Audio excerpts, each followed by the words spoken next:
It's awesome. Cool. Yeah, good times. Good times. Professional fucking standards, bitches. All right, just to kick this off on the right note, penis. Okay, that works. Is that like your is that like your clapboard? Well, yeah. See, now we've probably triggered someone who may or may not be watching. Oh yeah, that's true. It is the big fat trigger room.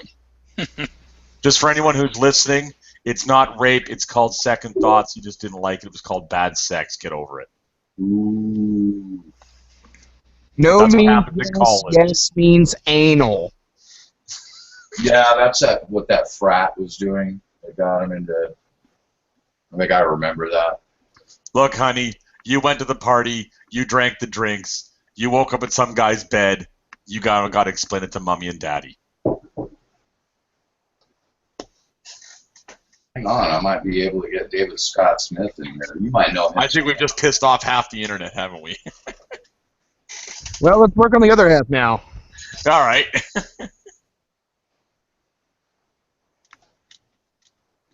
Okay, sorry. Multitasking. As if I can get away with doing that. Sort of tasking. No, don't play with the keyboard.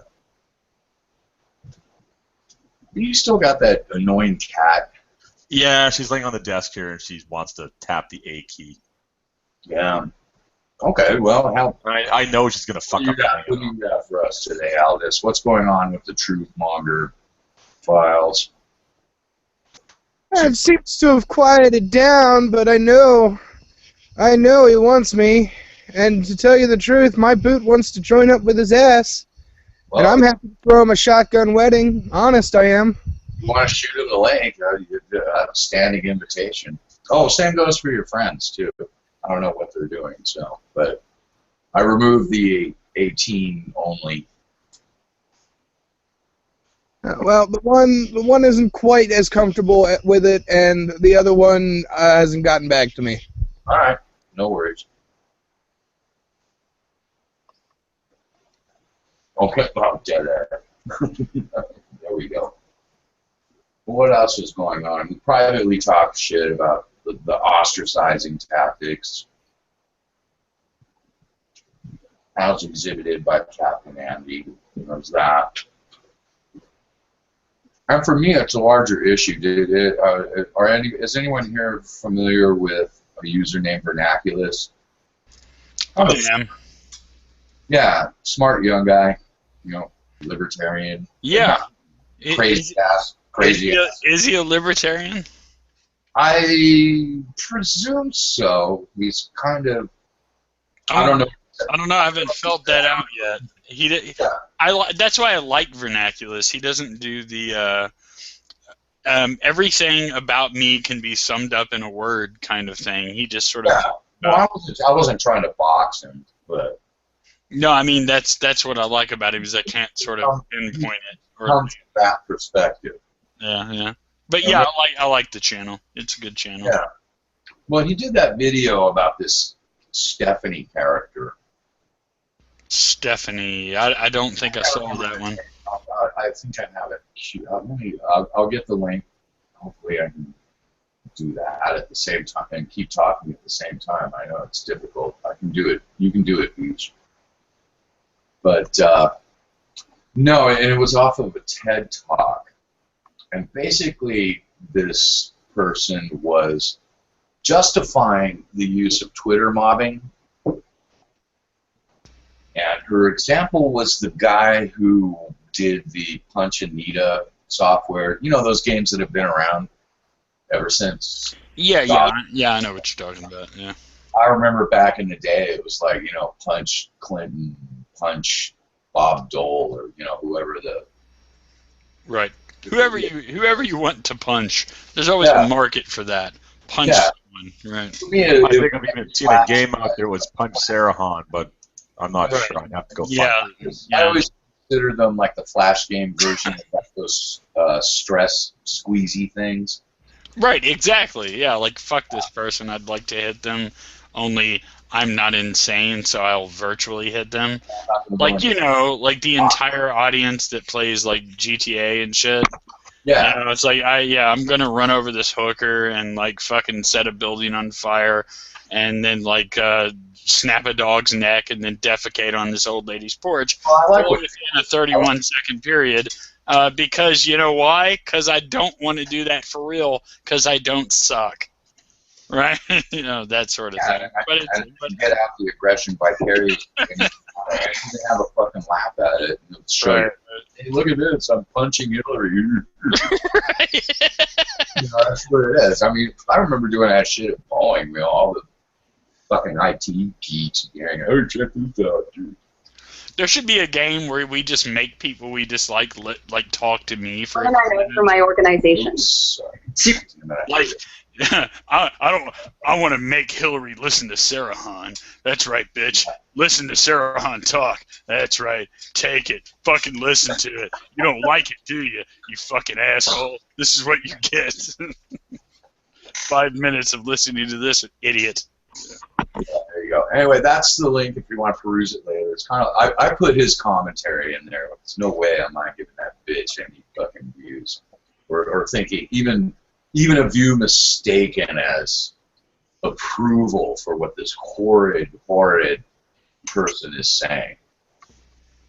They're basically, and like I said, well, we started talking about the punching games. This guy made one for Plum Sarkeesian. Isn't that kind of better than sending her death threats, though?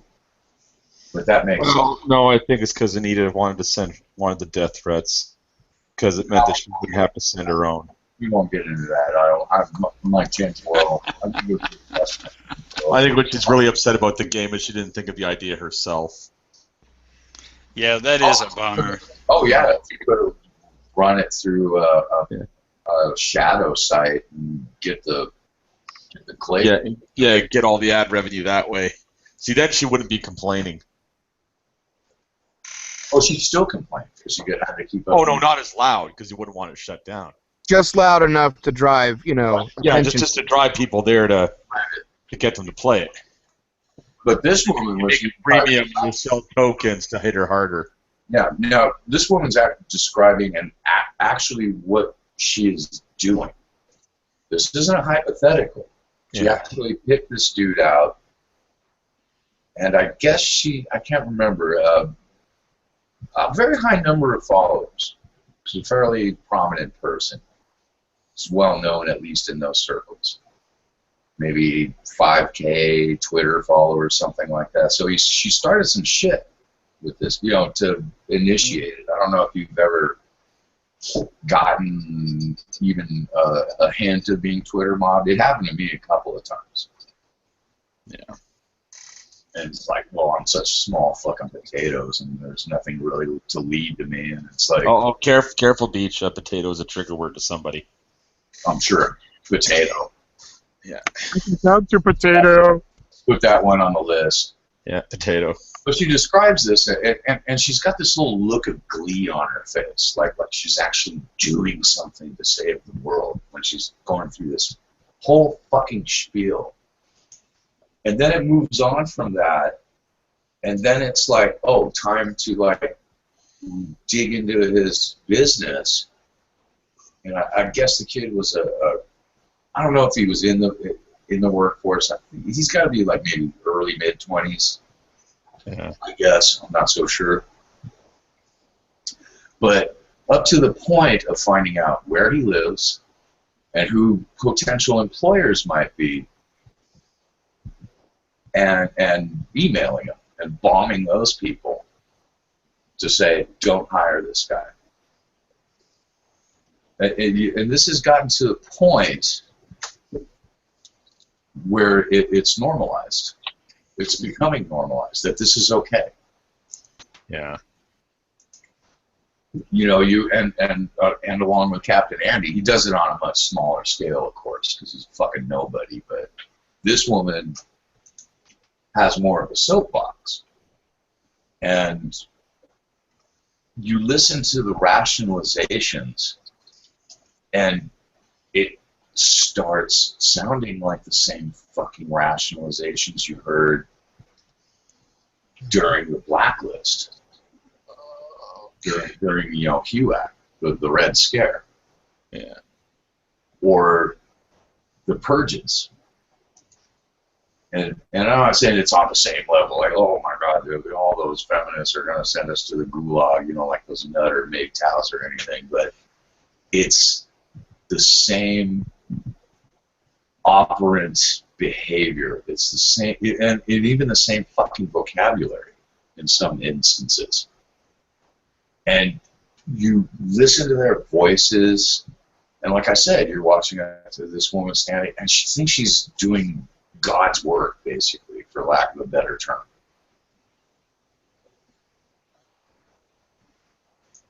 And it is that same mindset that, the people who were working for the KGB, busting down doors at 3 a.m., or the Roy Cohns willing to like ruin somebody's reputation, to count coup because they got their quota of commies for the month or whatever the fuck it is. Or it's just snitching on somebody. And I'm the only one talking. Well, I mean, I was just listening to you, and I'm thinking like people like Anita Sarkeesian, when they sort of advocate behavior like this, and they simultaneously they receive a little Twitter harassment, which is typical for anyone with an unpopular opinion on the internet. If you have an unpopular opinion on the internet, you're going to get fucked with by this large mob of people, and most of it is just vapid, empty horseshit that actually has no real effect on your life whatsoever. But they're more than simultaneously, the people like her are more than happy to actually go after people's livelihood. Right? They're more than happy to go, you know what? I'm gonna fuck with his livelihood. I'm gonna see that he doesn't get employed. I'm gonna see to it that I try to do this and do that, and that's fine.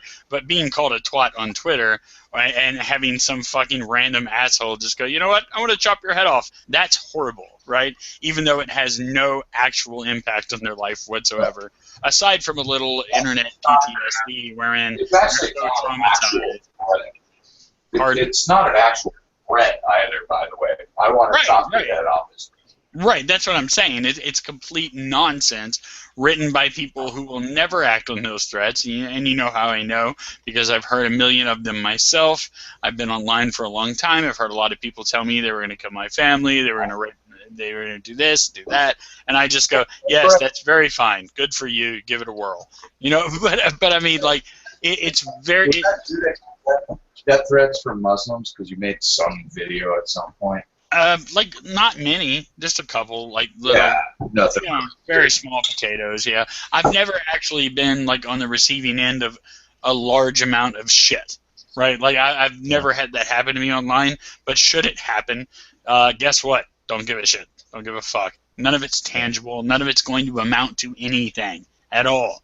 I start to worry when there's something tangible and harmful that I can see in front of me that's going to create a problem. But I know you're going to be on a number 10 bus at 3 o'clock and get off on Main Street. Right. Like when that kind of shit starts to happen, or when somebody starts contacting my employers and goes like, and they cross those sort of lines, then I'm going, okay, now people are doing things that might actually harm my livelihood, or people that I care about, or myself, and that is a different story. But it just blows my mind that people like Anita, that's what I was saying.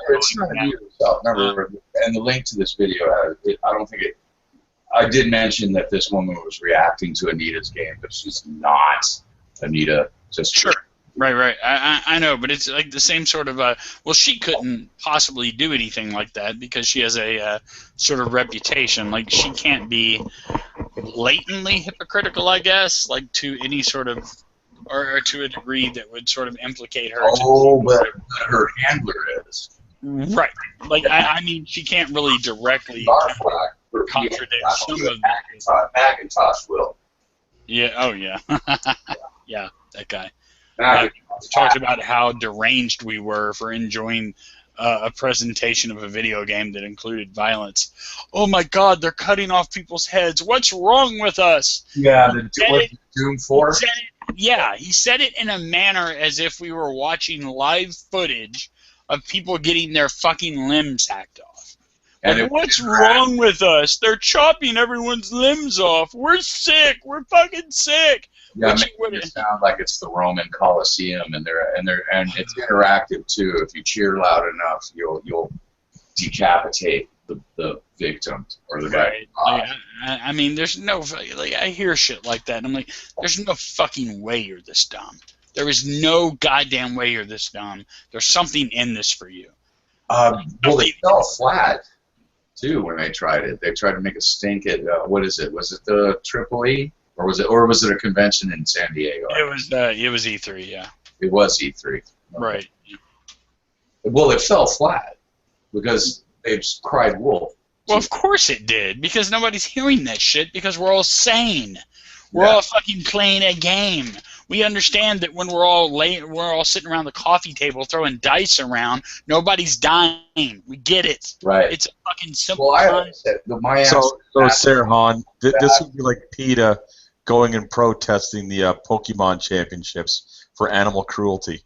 Yeah, I mean, that would be a similar... My response to people like this, it's like, oh yeah, I remember... You don't have to catch them all. Let them be free. I remember, yeah, well, I always say, yeah, I remember when I was like a young kid, I remember that that crisis of people having anvils dropped on their head and all those deaths from... that was a big deal. Powered skates. The great... we have to boycott the Acme company. They're mailing out anvils and psychotics. They are fucking on cruel. People. They're very cruel with their giant... Boycott Acme. Enormous slingshots that throw coyotes into the side of mountains. Oh, man. Get head on. Absolutely insane. Yeah, yeah. I remember my friend dying when he tried that. Oh, wait, that never happened. Oh, yeah. Just like I didn't end up in the emergency room. But it would be the same thing if there were a presentation happening wherein a bunch of Looney Tunes enthusiasts were all sitting around watching Wile E. Coyote plummet to his death in that little puff of smoke fly into the air, and Macintosh would go, "Oh, God, we're watching people commit suicide off of mountains. What's wrong with us?" Yeah, that's what I mean. So, what is wrong with you, motherfucker? Sirhan, well, you know that it's a little known fact that when Werner von Braun was working on the V2 rocket, he actually did have a thought of strapping coyotes to them. Well, I mean, just the sheer comic for the sheer comic value. Well, I mean, to be fair, that's kind of funny. I knew you were a Nazi, Headless. That's it. You're a Nazi, and you're going to wear that label for life because you said something positive. You mentioned that Werner von Braun was responsible for our space program. I mean, Nazi, fucking Nazi. What's wrong with us? We're sick. We're fucking sick. We're all sick. Sick. Yeah, they did find blueprints and drawings for a special kind of V2 that had handlebars and a motorcycle seat on it would fly horizontally. Like it really never came to fruition. It ended there too soon. Did it have a little coyote wearing a parachute on it? It was penciled in, yes. More important question: was it a racist, supremacist coyote? That's really what's important. Well, I think at this point it was more designed to chase down roadrunners. So really, I think the coyote roadrunner dichotomy for the oppressed because they're always running. Shit, Lord. It's just the shit just writes itself. Macintosh. Well, the guy's a fucking phony. Okay, anything that comes out of his mouth is for his PR campaign. And I will say this: he is a skilled PR quack. Well, I mean, he's not that popular. I mean, he's popular for being stupid. He's popular. I said he's a good PR flack. Oh, okay. Like, I mean, he doesn't have that many Twitter. You don't like those awards and getting Anita's interview on ABC and all that shit? That's all his work. Yeah. He's skilled. Yeah, well, it would be a bummer, though, to be in his shoes because, like, you have to know. Maybe he doesn't.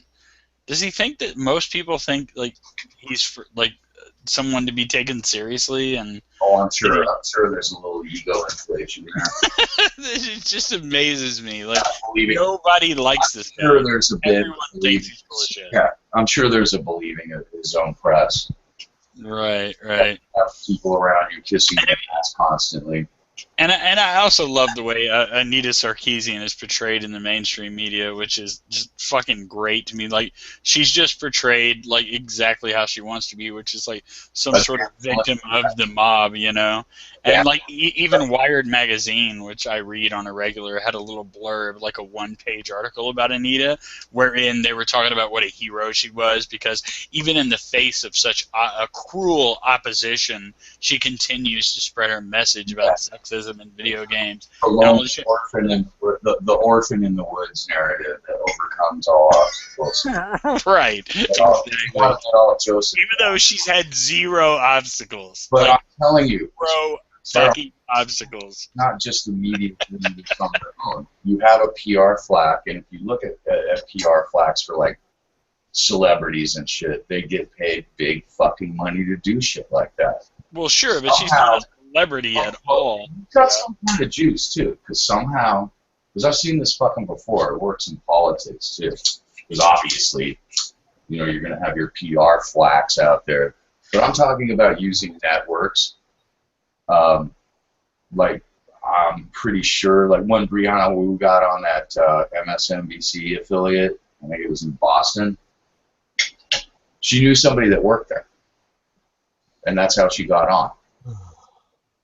When she was on, she got into a slot that was open, and you know that it's the 24/7 news cycle, so they need something to put on the air. And people like McIntosh know how to take advantage of that. That's what I'm saying. Do not underestimate people like McIntosh. And to draw a parallel with the creationists, it's the whole PR flacking thing is why the Discovery Institute was running circles around evolutionary biologists and other people who were trying to defend the truth of science. For years, they were running circles around them. It's the same fucking thing. They know how to work the crowd. They know how to work the system. They know how to work the media.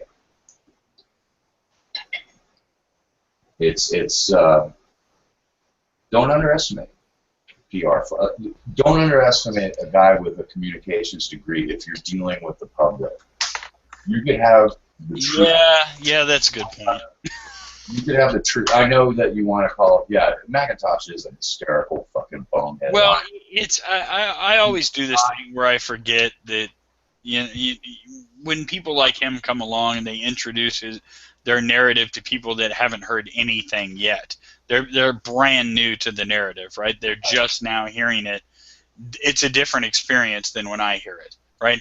He's not talking, like every time he speaks to someone in public, he's not talking to someone who's me and has my psychology and has my opinion and all of this other kind of shit. So I always forget that, and it's a huge bummer that he's like actually getting through to people because it doesn't take a lot of work. He's kind of worn out his 15 minutes. I've been waiting for their 15 minutes to dry up, and I think, like I'll say that there probably was a production assistant that got fired at MSNBC, probably about maybe a month or so. I'm not kidding. Oh, I know you're not. That's why I'm laughing. So that shit catches up with you, but you know that whole thing about a lie getting around the world before the truth gets its boots on. Right. Like McIntosh know that. Yeah. It's just a fucking bummer, dude. Like, like you see these. So, well, when you see, and for them it's normal. They're booked in normally, and it's it's par for the course. Like when an actor has a new movie coming out and they go on a junket and they get booked for all the shows and all of that. McIntosh tagged on to that. You know, you build a Rolodex. That's what makes you puts you in the top of your game as a PR flag. You know, the guy certainly has a motor. That's for sure. Motivated. But God, he's just so full of shit. It's unbelievable. It doesn't matter though. Oh, I know. I know what you're saying, and you're absolutely correct. It's just, Yeah, I'm just saying. I don't want to fucking deal with it. look at Banana. Yeah, and I'm saying it again. Look at Banana. And he knows he's full of shit. But he's always beating the bushes. In fact, Shives is doing this right now. We'll be talking a little bit about Mr. Shives. Might as well. It's a good segue. Yeah, yeah. But he knows, and just like these creationist hustlers, they know their arguments have been refuted, but they don't care because they're trying to get the ear of people, like you said, you pointed out, people who don't know the narrative, who don't know the ins and outs. Right. Got that window. And 9 out of 10 people, they'll buy it for the 15 minutes, but you'll still have that one person who will become a true believer. Right, yeah. That's why Scientology is fucking the empire it is. Yikes, yeah. Same thing there. Same thing there. PR, man. All fucking PR. Yeah. Okay, we'll continue. I'll be right back in a couple minutes. No problem. I'll keep Shives warmed up on the back burner for you. Yeah, I'll do that. Well, it just seems to be me and Sarahan. Well, Headless still interrupt. You know, I'm pretty rude, you know. Nah, it's all right though. That's why we love you. I did a whole lot of talking all day and last night, so. Oh wow, you're burned out. I'm just kind of listening right now. Yeah, you want to kind of relax and enjoy the ride. That's cool. Exactly. I'm going to keep this one going for as long as I can before I pass out. But actually, Saturday, I've been pretty rested.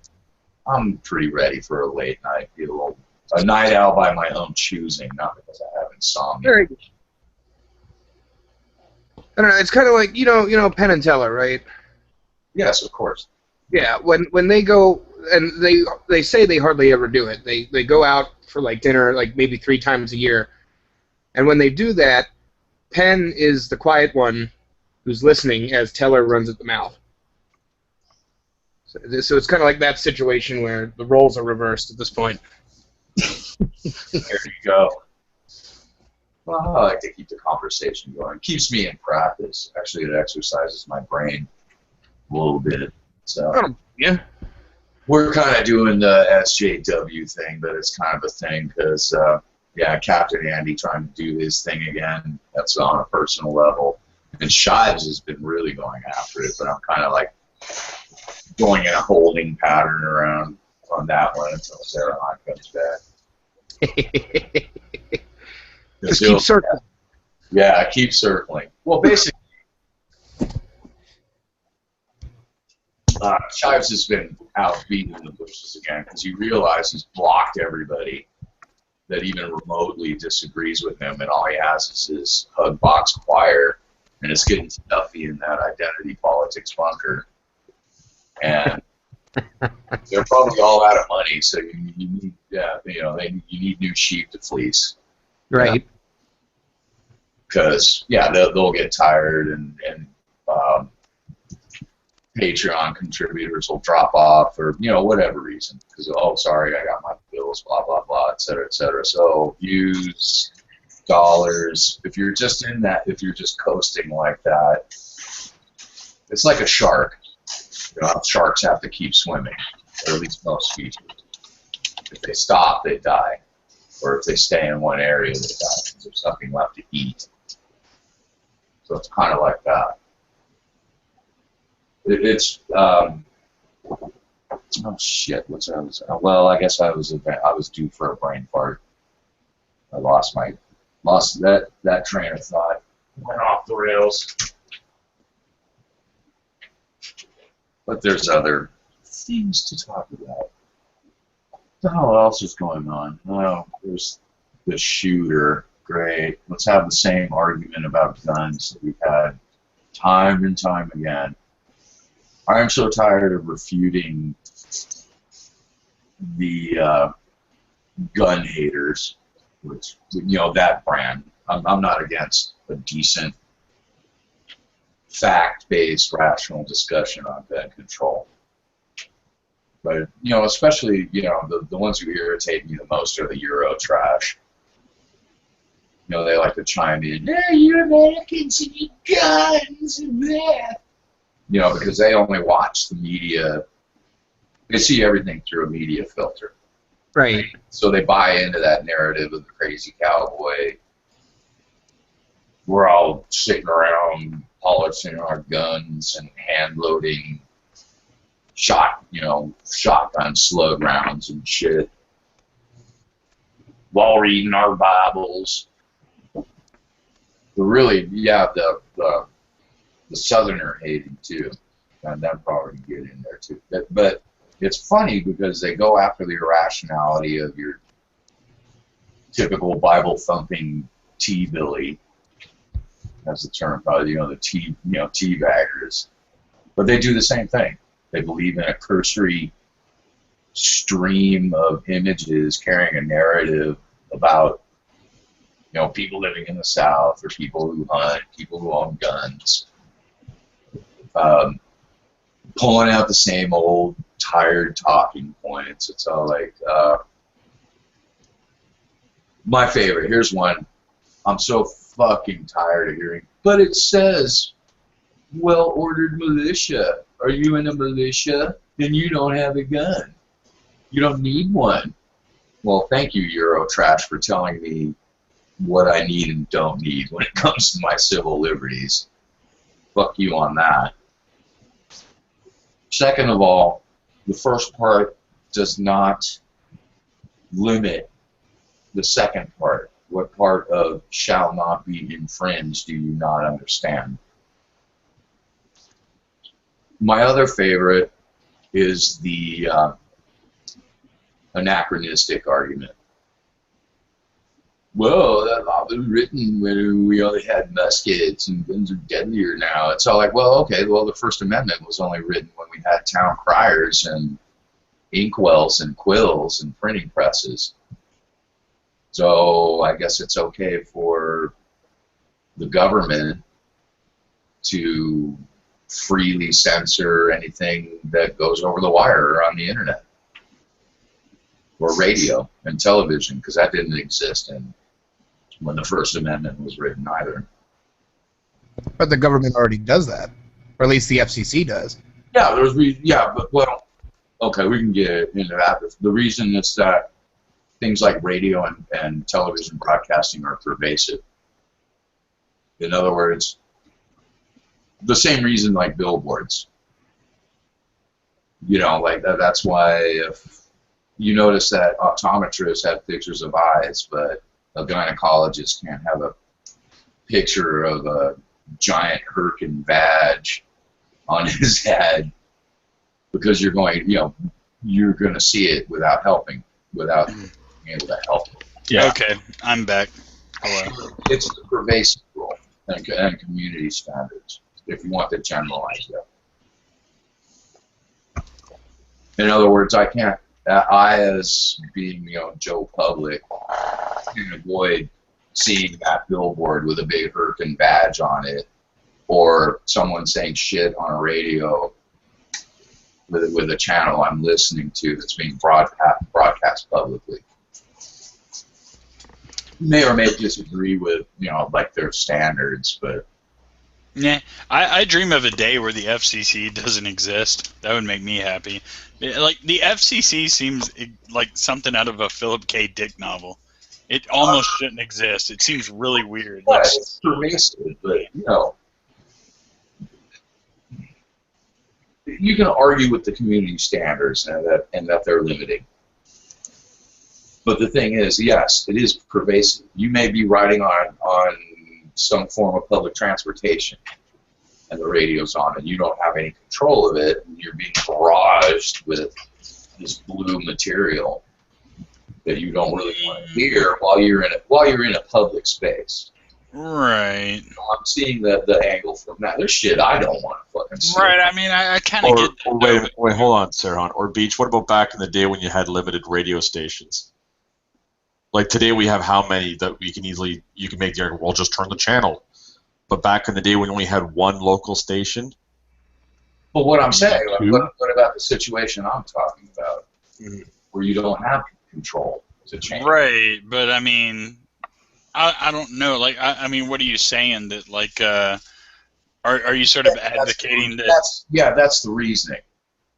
That, like, you might be on a public transportation, like on a bus, and the radio's on, or and there might be shit you don't want to hear. Somebody's shop, or it's blaring out in the street. I still don't care. Like, or somebody putting a big fucking screen TV in the fucking window, and yeah, I'm kind of like, oh, you're hurting your feels, but there's a certain standard. You don't want to, like I said, what about a proctologist putting a big Birkin bunghole on his ad on the billboard? That's funny. It's funny. I mean, it's fucking Okay, Sarah Hahn, we don't need proctologists doing that on billboards. We have the internet for that. Yeah. Well, right, exactly. So it's just a waste of his money. He's an idiot. That's his problem, not mine. And you know that if they did put on a billboard, someone's just going to take a picture of it and put it on the internet. Yeah, it's just situations. You can make a valid argument. In other words, I'm trying to figure out the function of the FCC. I absolutely don't understand. Well, the FCC also regulates the not just content, but gives out licenses so that people aren't stepping on each other. Okay, well, that's cool. But that's certainly not what they're known for, right? No. Okay. I mean, because the licensing, everyone doesn't have a problem with that. It goes in and out, too. You ever notice that? That shit seems to get looser? Like on TV? Well, sure. Of course, because, and then it gets slammed down on. Right. It's really public response. And talking about, here it is. Do you know who a guy named Brett Hozell, is that name? I can't remember his, he was, oh God, I can't remember his organization. But he ran a little, this is like early ancient AstroTurf. He had like 100 or so old grannies. And they would all send letters to the FCC, because the FCC won't act unless there's a complaint. Right. So if there's a radio station in a local market going fuckity fuck, and nobody fucking complains about it, nothing happens. Right. But what this ass clown would do, and this was like even, like grow into pressure, like, oh, what was that show with the priest where he would have conversations with Jesus, like driving in his car and shit? I have no idea, but it sounds. The fun, the usual suspect Christians got all butthurt about it. Mm-hmm. That wasn't really an FCC thing though, but anyway, Hozell, it was something media, probably values in media. The usual bullshit. It's got anything with family or values in it is instantly suspect. Mm-hmm. But he was gaming the system because he knew how that operated. That basically if nobody complains, the FCC's not going to do anything about it. Unless it's really fucking egregious. It's got to be something really out there. Right. So, but I mean, like, wouldn't it be great if, like, a bunch of people didn't have anywhere to go? Have the same list of grannies sent, and this is the day of snail mail, too, and later on email. And they would change their addresses to make it look like they were coming from whatever market, and usually it was national anyway, so it wouldn't make any difference, to send in a complaint, and the FCC would be compelled to answer. Mm-hmm. I don't know. Like, I dream of a utopia where they were a bunch of people who are ass hurt by a certain message or something that's being broadcast and they don't like it. I dream of a utopia where they have nowhere to go. Yeah. Nowhere. There's nothing you can do. The only thing you can do is, wait, here's a great idea. I'm a revolutionary. You stop watching it. Yeah. You stop tuning into it. Or you do everything you can to avoid it at all costs. And, by the way, if there's such a public outcry, you fucking rally the troops together and you all get together and you all decide that you're not going to allow that kind of shit anywhere near you. Like, I dream of the day where people take the initiative and fucking do that kind of thing instead of having some organization to whine to. By the will of the people, you can fucking change the Constitution, and you can make this country anything you want with the Constitution. You can make this a Christian theocracy or a fucking.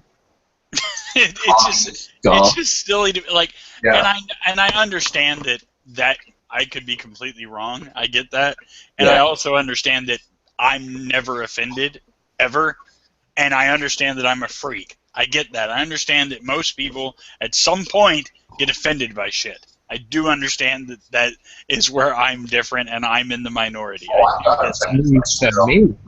Yeah, I'm not offended all the time, but I'm fucking adult enough to process it on my own and not put it on other people. Right. I mean, yeah, right. I mean, it happens, and when I am, like, usually the first question I ask is, why? Why am I offended? Yeah. Why is this bothering me? Right? And I do the introspective thing, which most people hate doing. They like to do, like, the projection thing where it's like, this isn't about me. This is about the shitty thing that you're doing, and I'm going to make you fucking feel it. Or I'm going to make you stop doing it. Or even going into the superego realm. In other words, it's society crumbling.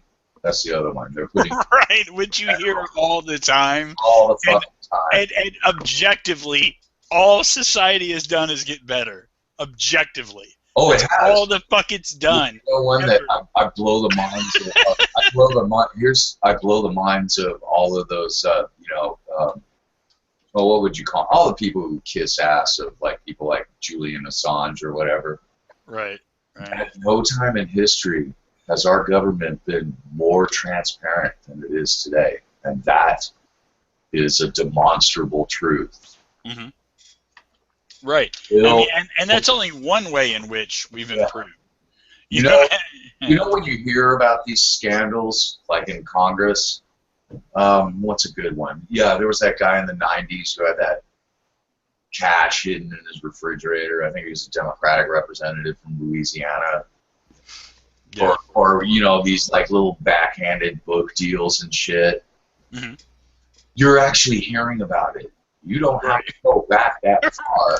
Right. Like Clinton's affair would never be talked about by the press. Right. Yeah. AFK, there was like an understanding. And like fucking Monica Lewinsky's got a TED Talk and shit, about cyberbullying, which is awesome. That's awesome. Yeah. Go back in the day, 50s and the 60s, the CIA would have taken fucking Manning or what's his name, Snowden, for a one-way helicopter ride out to the halfway point for the helicopter's gas tank. Absolutely. And now, like, for example, like, speaking of Snowden, like, there's this issue of Wired magazine that I've held on to of an interview with Edward Snowden, and it's fucking awesome. Like, they had to go through all this trouble to, like, meet him in, like, this place or whatever and do an interview and a photo shoot. But it's like there's never been a better time, like, to be around. Like, society is not, like, and essentially everybody's like, society's falling apart, this world's going to shit, and it's like, no, it's done nothing but get better consistently. Consistently. Like, what the fuck are you talking about? Like shit like emergency services, you're complaining that they're fucking, it took 15 minutes for them to get there. Back in the day, you wouldn't have had it. Right. Your ass to the emergency room, you're done. Oh, come on, Beach. Back in the day, it would have taken them half an hour because they didn't have a GPS telling them how to get there quickly. Yeah. The guy driving the ambulance actually had to know how to get around town. But that one trips me out. Yeah, it's always this rosy-colored lens or the golden age. Right, yeah. Like, somehow that's better, that he had to know his way around instead of having it at his fingertips. Like, somehow it was better that he just knew. No, dude, that is because he had no choice, you fucking retard. Yeah. It's like, no, now he can just type it up and he'll be fine. Yeah, those things called Thomas guides. Things called maps. Yeah. Back in my day, there was this thing called... And you had to figure out where you are, and you took your... Right, like somehow a map is different. Yeah, I'm close to the Main Street and 3rd, and I got to get to Maple and Harris Street. This is so hard. Shit. There is that. I kind of fall into that trap. But, yeah, whatever. I'm just glad when I realize I get into the nostalgia trap and get the fuck out of it. Yeah, well, like fucking like Louis C.K. has this great bit where he's talking about text messaging, and he's talking about how people are like sort of bitch about how their internet is too slow or whatever, and he's like, it's so slow, and he's like, I don't give a fuck if it takes 6 hours. It's amazing. It's amazing. Yeah. Like you know, and that's sort of always been my attitude. What's up? Yeah. Oh yeah, someone else is here. Hello. Yeah. What's up, Greg? Are you alive? He's muted. Or are you a robot? Okay, whatever. Sorry to interrupt. It's just kill switch again. Yeah. Anyway, Sarhan, if your internet is that slow, stop downloading so much porn. No. You know, just curb your porn habit a little bit. I've already catch up. I've already and answered. You can go back to downloading more. No. The answer is a flat out no. No. Next topic. Next fucking subject. The donkey porn must flow. I had a conversation with Dick Coughlin once about how. Oh no, you actually talked to Coughlin. I did, yes. Was he sober? That I'm not sure. How can you tell? On a scale of 1 to 10, was he sober? 5, 6, maybe. All right. But it's about how we stopped making porn for like a year because there's already more porn on the internet than can possibly be watched. I disagree. I believe I can watch it all. I was about to say it says you. I believe I can watch all of it. I'm willing to die trying. Yeah. I'll fucking watch all of it, or I'll goddamn dehydrate in the process. One or the other. Dream the impossible dream. That's right. I'm sorry, please. That had to be answered, though. Sarah and I were on the same page on that. But I think it was the whole point was to drive up the quality of the porn industry because they stop making it for a year, so that when they start again, the new product that comes out is better. So okay, let's say that there's you can watch all the porn that already exists. Fine, okay, sure. Can you watch it all in a year? I mean, if I put my mind to it, If I can find some way to get paid for it. I think Sarah Hall would release 3 monitors. But look, and have here's all the the thing. videos run simultaneously, and each video only filling 1 pixel on the screen. You might be able to get it down to 9 months. But here's the thing. It's not about watching all of it. No. It's about having a variety of things to observe at your fingertips, see? Yeah, Aldous, when did you become a Puritan? Right? I'm sorry? When did you become a Puritan? I don't know what you mean. What do you got against porno, man? I don't have anything against it. So why are you telling everybody to stop making it? Because the idea is if we stop making it for just a year, in that year, when we start again, the new product will be a lot better. There's already enough to last us a year. I think the product might seem better. Even Will if it actually be better? No. Here's what'll happen. No, you see, what's really going on, Sarhan, is Aldous Valor has cornered the global strategic supply of pornography. So by stopping making porn for a year, he could sell the product that he has at a greater rate. Got it. Okay. It's that all makes about more profit. sense. Yeah. Goddamn capitalists. Oh, so like you're basically the Goldfinger of pornography. That's right. Aldous Valor is porn finger. I like that, actually. Stink finger. He's the man with the dildo gun. He's gonna irradiate all the porn supplies that are out there. It's Poon Finger. Well, you're just forever going to be known as Poon Finger now. Whatever he has on his hard drive is just that much more valuable because the rest's just been nuked. Yeah. No, but look, here's how this works. You stop making it for a year. It sounds good on paper, but here's how that goes, okay? You stop making it for a year. People spend all of their time watching all the backlogged, like pornography on the internet for that year. Then they start to reproduce new porn, and guess what? It's the same shit it was, and people have even forgotten how to do it well. So now it's just low-quality fucking porn, and everybody's having to rediscover shit. And people will get bored of the new product in like 15 minutes, and we'll have to start over again and go another year without porn. Well, I don't know yeah. if it'll come back as worse, but I'm with you as far as like when it comes back, it'll be the same as it ever was. It'll just be that there was this year that nobody was making any of. And I like the idea that it's constantly being produced, because what that means is it's constantly getting stranger, right? Because as people consume more and more pornography and depraved bullshit on the internet, they start to crave more depraved shit, right? So you don't want to scale back that creativity. You want to nurture that creative gene. I like how you pivoted from depravity to creativity. Well, I mean, it was so subtle. That was That was beautiful. That was like watching a dancer. Fine. Good. The same awkward argument that you hear from porn.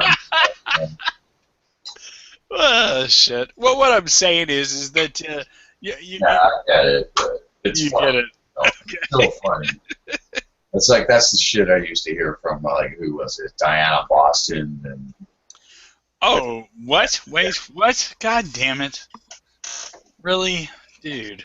Oh. Yeah, that was a boner killer. Wasn't it? Cut me deep, Beach. You cut me deep with that one. That's not cool at all. That will be your mind worm. No porn. No porn will resolve that. Jeez. You're gonna have to go to electroshock therapy and hope that. Diana Boston. God, why did you say that?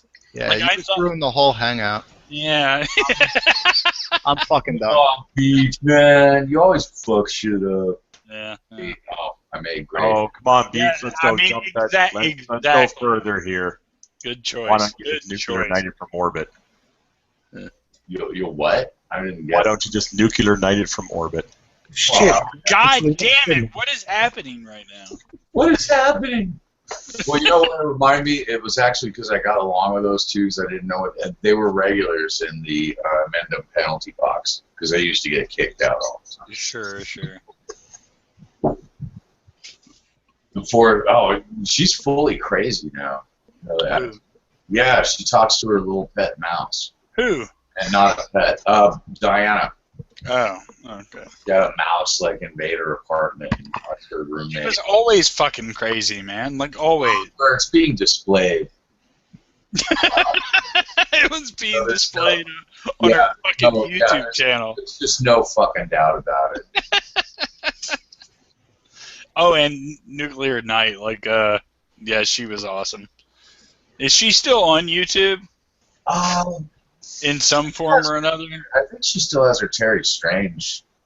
I actually, just out of boost, because she has her Twitter account, I actually sent her a tweet and asked her about what was going on, the whole thing with femme frequency and all of that. And she was like, lid femme, fuck her. Wow. Okay. So there's that. Yeah, that was a boner killer. We were all high on porn. Yeah, I mean, we were having so much fun listening to me talk. Oh, what were we with? Oh, yeah, we totally forgot. There's that. That's still down on the back burner. Bo, have you been watching his latest shit? His latest attempts at attention whoring? Who are we talking about? Steve Shives. Oh no! Yeah, I don't watch Steve Shives. I caught that video from Charming Man, and I don't pay attention to Steve Shives, but I saw just through his video what Steve said on a recent video, and that fucking blew my mind. He's calling, in a nutshell, he's calling for intersectional atheism. Yeah, trying to recess it, rebrand Atheism Plus. Yeah. That's exactly what it is. It's Atheism Plus. It's Atheism Plus Feminism. It really is. And that's exactly what it is. I'm gonna, just like I did with Macintosh, I'm going to go for the cynical. You don't fucking give a shit. He's just trying to stir shit like that tweet he made about the MRAs, trying to like squeeze them in with whoever this fucking nutter shooter is. Oh yeah. Yeah, he's trying. You know, that's the goad. He has to get the snidely whiplashes up and running and going after him, because that helps drum up attention. You put out that video. Intersectional. It's like, yeah, there's just a word. It's a word called inclusiveness. And people who are in the atheist movement have been always have made efforts. Or you know what, Steve? How about you just start talking about what you want to talk about, and if people like what you have to say, they might, agree with you. Yeah. Stop trying to play this identity politics thing where it's just like, oh, well, if you're not into my version of atheism, then obviously you're some sort of shitlord. Right. Well, you're barking up the wrong tree if you think Steve Shives is ever going to take that advice. Yeah. Yeah, I mean, he's in the business of peddling this bullshit, and he'll continue to. And by the way, I'm not convinced that Steve believes half the shit that tumbles. No, I don't either. I think all it is, yeah. Yeah, it's not a chance. Yeah. Not a fucking chance. Yeah, conflict pimping. Yeah. I think a bit of Will Wheaton syndrome too, because I think his wife's fucking pushing him to. I'll bet she writes or approves the scripts too. I don't know about that. Yeah, I mean, I have a suspicion. I don't know who's his wife. Like, does she do? Well, he's a stay. They don't have kids though, so he's not a stay-at-home dad. He's a stay-at-home husband. That sounds about right. Yeah. Well, what's wrong with that? There's nothing wrong with that. Yeah, well, wait a second. There's nothing wrong with it. Translates into... Yeah, you're just going to laugh hysterically at him. No, wait, let me finish. Like, what it means is he doesn't do anything. That's what it means. Yeah, he's got a lot of time on his hands. Right. That's funny to me. Like, I don't know. Like, a stay-at-home dad, I get it. I get that. That part I get. Stay-at-home moms, all that shit. But, like, Beach just called him a stay-at-home husband. Dude, a husband is nothing. It's not a job. You're engaged. Well, if you're taking care of kids, like... Wait, well, that's what we're talking about. Is he taking care of kids? There's no kids. No kids. That's what I'm saying. He's not a stay-at-home dad. There's no children. All right. Oh, that's easier. Well, that was the distinction. I'm not saying he's a yeah, stay-at-home dad. It is a bit on personal. If that's his situation, that's great. But I would say, with all that time on his hands, how come he isn't out doing shit like I do when I can manage it? Well, that's why I would say that go to these neighborhoods where everyone's oppressed and register them to vote. How about that, Steve-O? Got a lot of time on his hands. Never gonna happen. Nope. No. No, because he's a conflict pimp. Yeah. And that's a charge. I kind of coined that term, or maybe somebody else has used it as well, with Thunderfoot. Thunderfoot does it. A lot of people fucking do it. Sure, yeah, I mean, yeah. Yeah, but Beach, in all due respect here, just to defend Thunderfoot for a moment, he is very busy. He doesn't have time to go and get people to register to vote. He has science to do. Science! Yeah. That's a very serious matter, doing science. I don't think he has a job right now. He's kind of the same as Shives. He's just sitting around.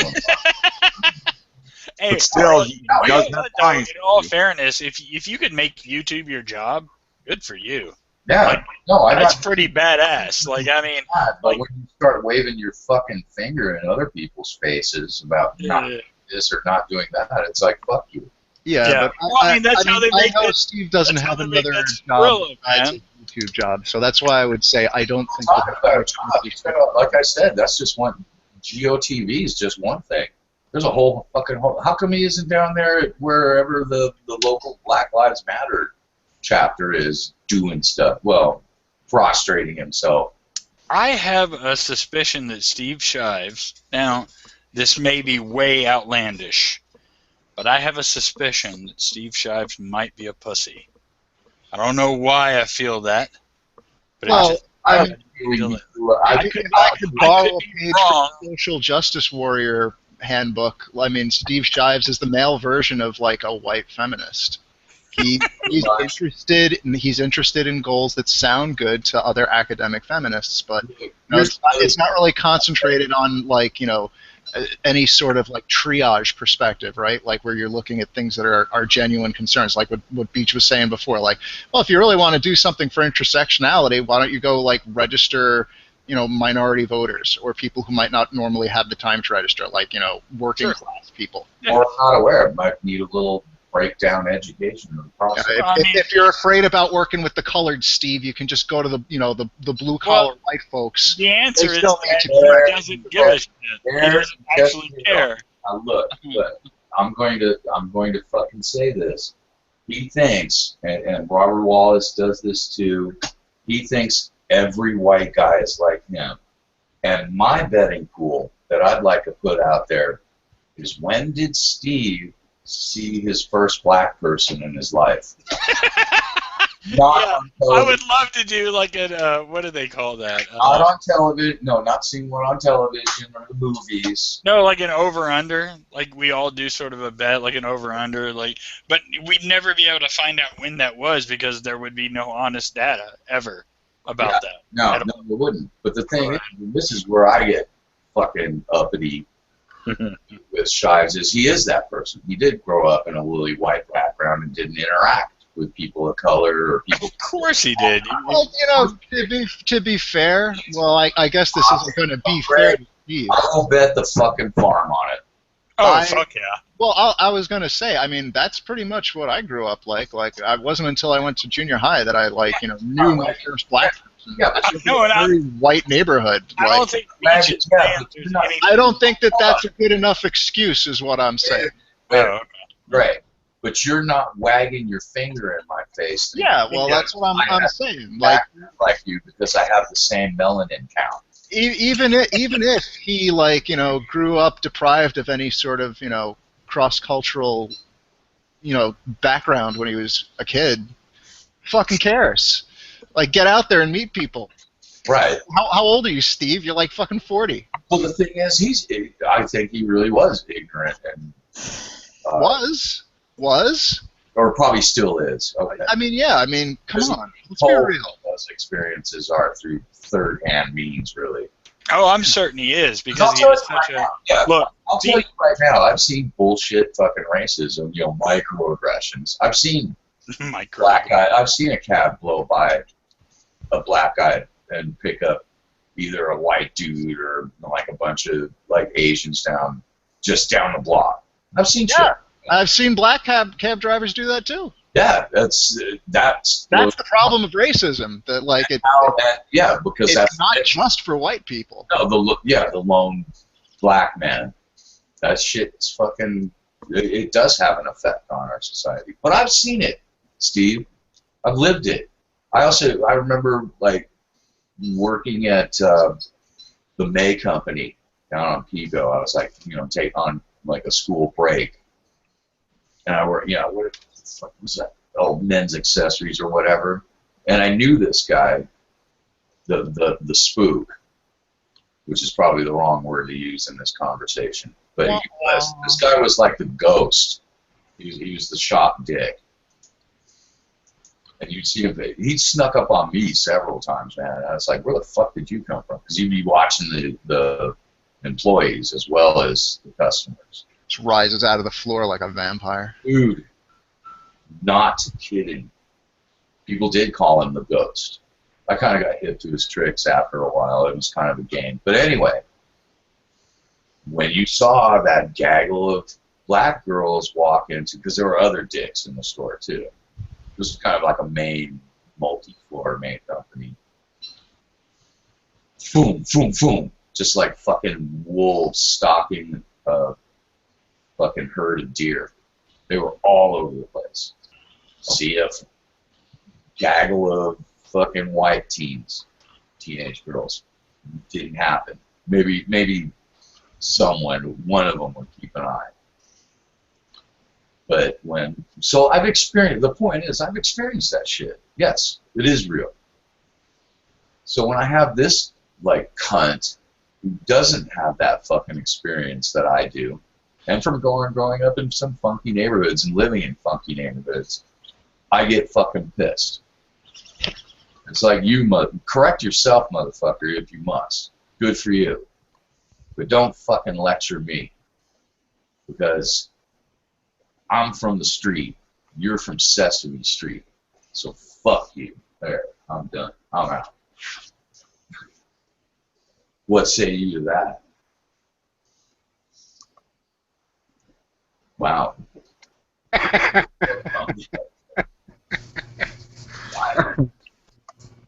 I just wanted to say that that was probably the best ending that you could possibly have come up with that story. That's actually what I want to say to his fucking face. And I want him to listen. Listen and believe, Steve. Listen and believe. You know, I grew up in some funky neighborhoods in Los Angeles, which even if you're doing well, there's a big good bet that you're going to have interactions with just about every ethnicity you can fucking imagine. I mean, fucking hell, there was like a whole big neighborhood of Armenians down there on Pico Boulevard and, Santa Monica Boulevard, and what was that fucking cross street? It's in the Borscht Belt, I'll just say that. Anybody from Los Angeles will know what I'm talking about. Anita Sarkeesian's people. Yeah, actually, they're Armenians. Huge population. We even have an old enclave of Syrian Christians, actually. So, yeah. But a lot of the interaction was awesome, but know what it is to be like broke ass, and I know that it is, and being broke ass in a minority like Black or Latino is tougher. I know these facts. But here's the other thing about Shives and his ilk. They only operate in the arena of complaining. They do not. When was the last time you heard any of these motherfuckers talk about policy? Never, because their shtick is to be a counterposition to somebody else. Like they'll pick on other people for what they say, but like if you ask them to come up with like some sort of sound plan that people can act on, like you end up with Steve just musing about like how we should start calling ourselves intersectional atheists. Like what? And get out the hair shirts and scourges. Yeah. Because that'll solve racism. Beating yourself up will solve problems. Right, that and the brilliant idea that racism is the problem of one race, that's not racist at all. No, there's no irony there. Not at all, yeah. Racism is a white problem. Holy shit, my brain melted. Yeah. Thanks for that. Thank you very much. And you'll solve the problem by enforcing this segregated hierarchy of oppression. Right. Don't forget to mention that white people hate you, and they're judging you all the time. Don't forget to mention that. I want to see the chart. So if I'm running a meeting at my local Democratic caucus, which I have in the past, who goes first? The Polynesian queer HIV positive person or the Black lesbian in a wheelchair? Who gets to talk to hold on. Let me get out. Electric. I have to get out my my calculator. Yeah. Is the wheelchair electric? Yeah, all this says have a point. Is the wheelchair electric? That's a great question. Yeah. Wheel of oppression, spin, spin, spin. I'm going to take that as a yes. Or is it in fact actually a mobility scooter? Not a wheelchair. If it's a mobility scooter, they go last. Yeah, because nothing says shitlord like a mobility scooter. Right. With a fully charged battery. Yeah. Fuck those assholes. I mean, you have access. Now, does either of them have a service animal with them? They both do. That is not a dog. However, that is not a dog. Black lesbian in what did I say? Black lesbian in a wheelchair. In a wheelchair. Is also blind. Yeah, well then, hands down, she wins. She wins the oppression. But the animal question is important. Who has the Oh. animal? Does she have an animal? Wait a minute. Enslaving animals to serve us. Oh shit. Well, now let's not Privilege. let's not derail this train of thought. It's so brilliant. Oh, yeah, And is either of them? that's for my. Are you kidding? The crazy train doesn't stop there. I've heard feminists arguing that, I like, apologize. animal rights falls into intersectionality as well. So, like, if you just like animals, then, congratulations, you're an intersection. Okay, wait. Let's back up. All right, so say I've got PTSD from being bombarded by a bunch of shitlords on Twitter. Now I need a therapy animal. Does the animal have rights or do I have rights? And how do we determine that? And where do we go from here? The rights are inherited from the owner to the animal. So it depends on your own level of oppression versus your privilege. That's appropriation. Yes, but that's Sarah Hahn, does the service animal in question for your PTSD? Is it gluten-free? It's gluten-free, and very soon it will have PTSD, given enough time with me. All right. Can it have dairy? No. I'm going to say no, absolutely not. That would be cruel. Okay. All right. To both the animal and in principle. All right. And the fact that I find it. Either... I'm going to go make a grilled cheese right now. Just don't grill the cheese, you fucking barbarian.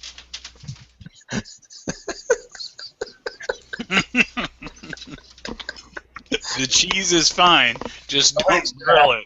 Somebody's going to have to write up an oppression index, or I'll never be able to run a caucus meeting. Yeah. You know what? This is actually kind of fun. I might just hop over to their side because it's so convoluted and stupid. I don't even have to think about it. I could just do this all day. This is nice. I'd like to do. You know what? Fuck you guys. There's You got to be fucking unified. privileged assholes. I'm gonna go over to the other side where it's easier. Yeah. There has got to be like that social justice mathematician that will find the unified field theory of oppression, and we will all be safe. We'll all know our place. Yep. Like I said, too easy. Shit writes itself. It certainly fucking does. That's Let's see here. Let's do this live. We'll fucking do it live. Yeah. I want to see if Captain Andy has replied to my latest comment. I'm not sure. We're doing it live. Okay. Yeah, for everybody that wasn't in the green room, we did have our little discussion of Captain Andy's latest antics. All right, Beach. I'm gonna have to drop out here. I gotta go and go to bed. All right. Later. Talk to you later. Take it easy. Night. Oh, by the way, is the black lesbian in the wheelchair who's blind with the service animal?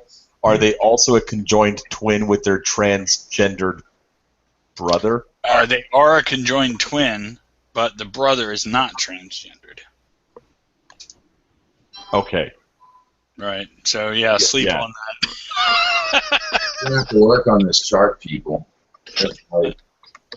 Oh, okay. So no Captain. I wait for the day that you go somewhere and you meet somebody who's just like we described. Yeah, I wait for that day too. That would be great. I have so many fucking questions. Yeah. Like, what are and you? Of course, everybody first knows the first question Sayerhan is going to ask. No, you can't ask questions. So, wait. which washroom do you actually have to use? No, that's not it. My first question is, what brings you to Kentucky? And to which they'll both simultaneously reply, we don't know. Yeah. Kentucky. All right, night, B. Night. Yeah, how'd you end up in Clantucky? Yeah. What the fuck are you doing here? Like, where are we? Kentucky. Oh, fuck. Sorry. Yep. Mistake. We made a mistake. And also, yeah, no more replies from Captain Andy. I fear this is coming to an end. Yeah. He's probably going back to Social Justice Central, whatever. He might be Googling some of the words that I use, like, I don't know, some of the more complicated words, like,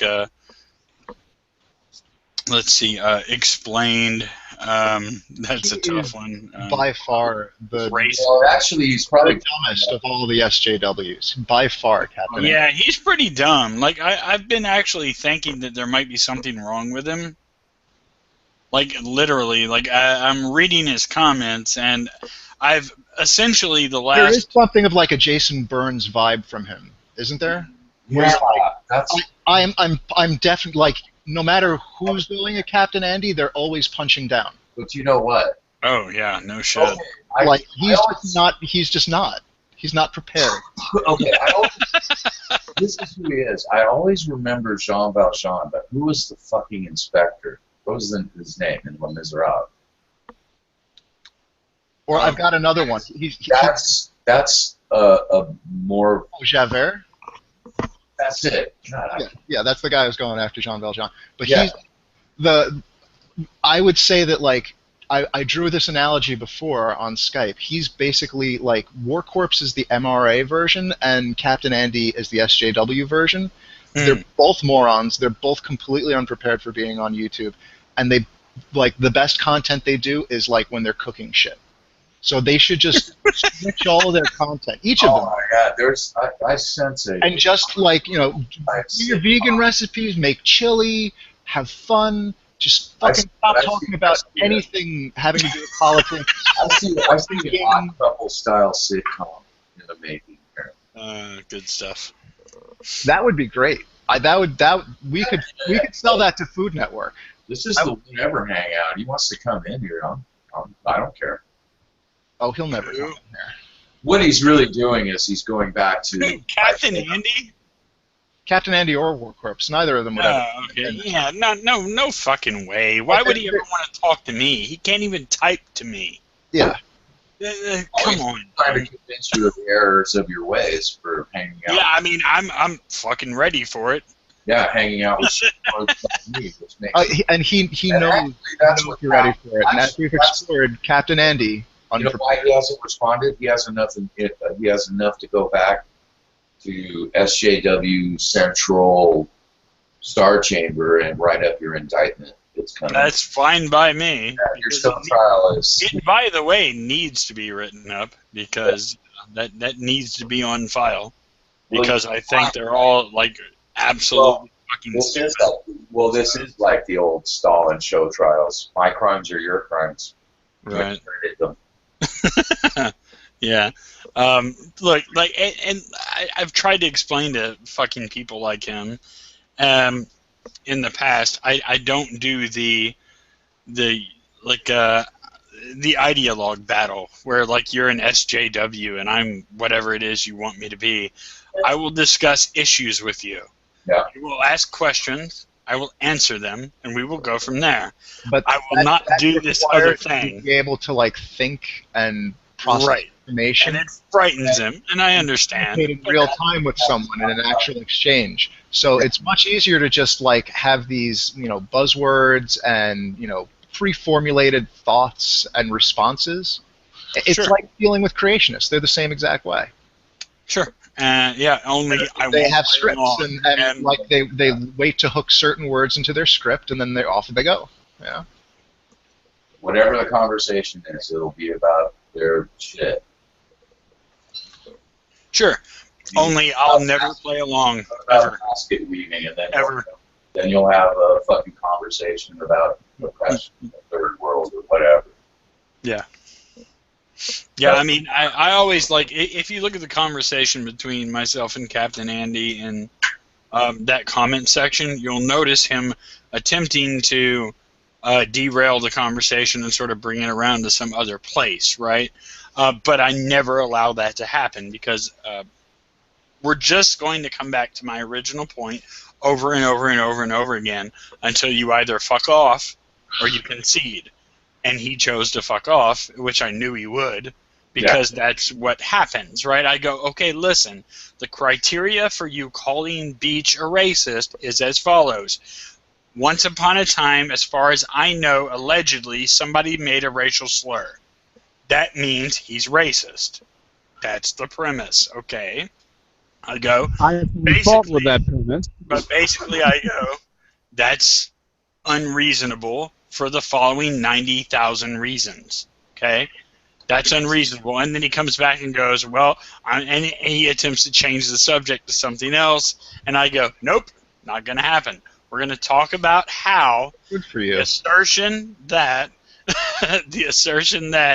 this person is racist because of this is silly. We're going to keep talking about that. You can't go anywhere. Didn't I compare him to the presuppositionalist? Yes. We're presupposing my definitions of the rule of law and incontrovertible. Making a racist statement makes you a racist. Right. You got to say, whoa, hold up there, Jim. Just like, whoa, we're presupposing that God exists, and now the conversation can continue. And it's like, oh, wait a minute there, Jim. Show your work.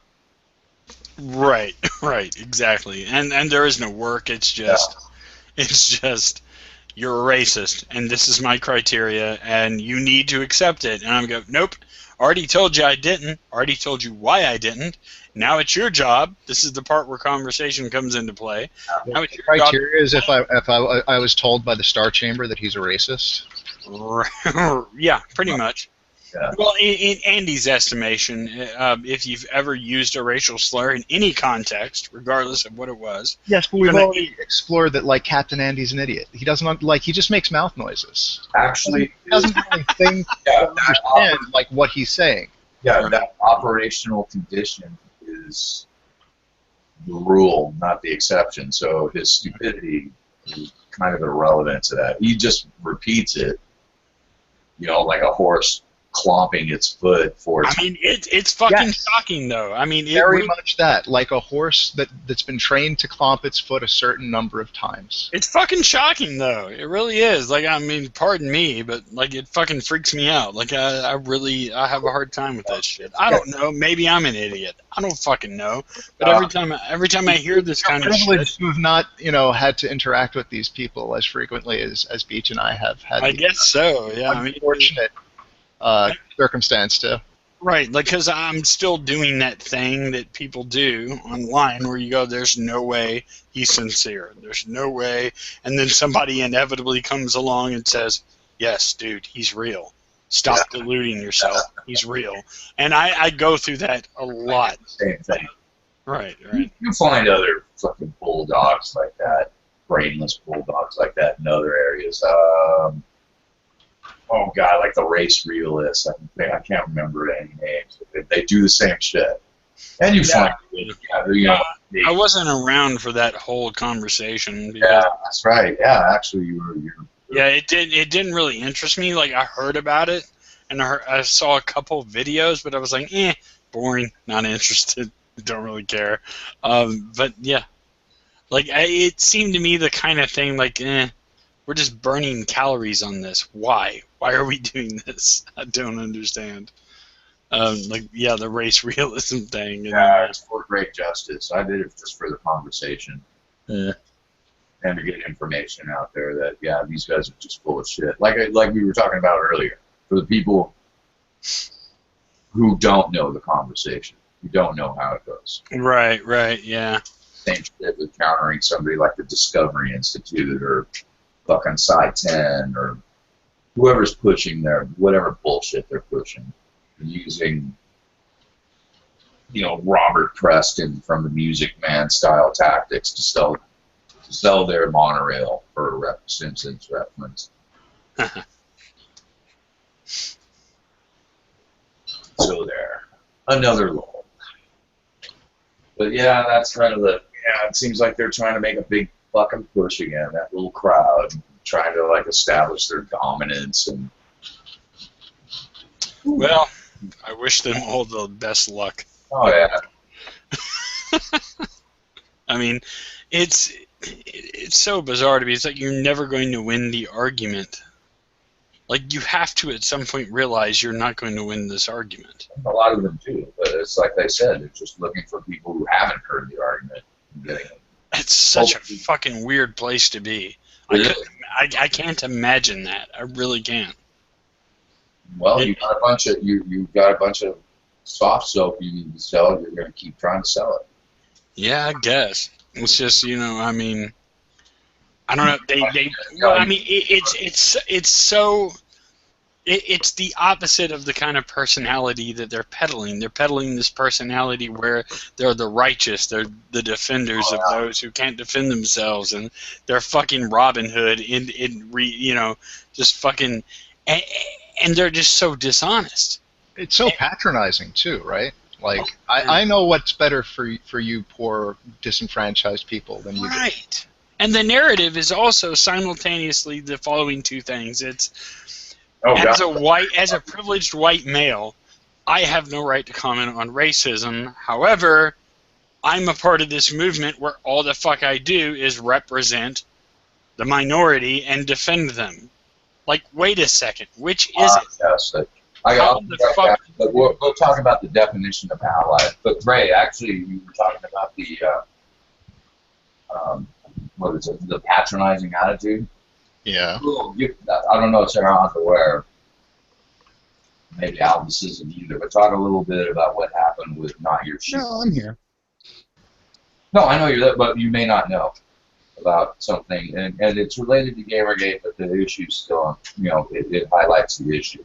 Oh, Not Your Shield? Not Your Shield. Talk about some of the incidents. Oh, well, I mean, that kind of goes back to, I mean, this is actually the one, like this weekend, yesterday, and like the next couple of days, mostly yesterday, though, it's like been the 1 year anniversary of a series of articles that were put out by a number of, noted video game review sites and blogging sites and tech sites. It was evidence of this thing called the Game Journo Pros list, which was basically is kind of like a Skype room, where it's a bunch of people that are in games journalism would get together and share leads and stories, scoops, and ideas for how to frame a narrative, things like that. I mean, just an idea, a place where people can kick these ideas around, and that's not bad in and of itself, but what it was really used to do in this instance was create this narrative that the gamer identity was dead, that most people who play video games aren't, basement-dwelling neckbeards, but there's this angry group of basement-dwelling neckbeards nonetheless, who are all these white, straight, male gamers, and they're the ones that are, reacting badly to Anita Sarkeesian and feminism and this progressive movement that's attempting to refine the art of creating video games, and it's kind of a double slap of an insult, right? It's saying that gamers or people who identify as gamers are these losers, and they're anybody who identifies as a gamer is a white straight man. So in response to this, obviously, gamers who happen to be white, straight, and men had their reaction. But in addition to that, there were other people who identified as gamers who basically started Twitter campaigns, the YouTube campaigns on their Tumblr or Instagram photos of them holding up little signs saying I'm they're Asian people, black people, women, gay people.